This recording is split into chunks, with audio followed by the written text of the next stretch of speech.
মাত্র একটি মিসাইল হামলা, আর তাতে কি শুরু হতে চলেছে তৃতীয় বিশ্বযুদ্ধ? দীর্ঘ ৩৭ বছর ধরে ইরান শাসন করা সুপ্রিয় লিডার খামেনির আকস্মিক মৃত্যুর পর পুরো বিশ্ব এখন এক অজানা আতঙ্কের স্তব্ধ। চলুন জেনে নিই এই ধ্বংসলীলার পেছনের ঘটনা।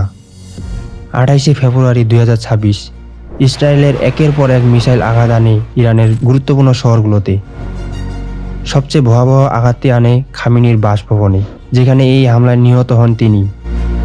মর্মান্তিক বিষয় হলো, এই হামলায় একটি স্কুলও ধ্বংস হয়, প্রায় প্রাণ হারায় ৫০ জন ছাত্রী।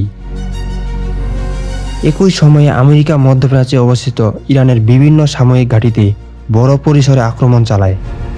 ১৯৮৯ সাল থেকে ক্ষমতায় থাকা খামেনির মৃত্যুতে ইরানে তৈরি হয়েছে এক বিশাল ক্ষমতার শূন্যস্থান। নতুন লিডার কে হবেন? চরম সংকটের মুহূর্তে ইরানের অত্যন্ত শক্তিশালী সামরিক বাহিনী আইআরজিসি তাদের রাষ্ট্র ব্যবস্থা টিকিয়ে রাখতে এবং নেতৃত্ব সুরক্ষিত করতে মরিয়া হয়ে উঠেছে। সবচেয়ে বড় প্রশ্ন হলো, ইরান কি নীরবে এই আঘাত মেনে নেবে? তাদের অস্ত্রাগারে মজুদ আছে প্রায় ২ থেকে ৩ হাজার শক্তিশালী ব্যালিস্টিক মিসাইল। এর পাশাপাশি হামাস ও হিজবুল্লাহর মতো মিশ্র গোষ্ঠীগুলোও প্রস্তুত।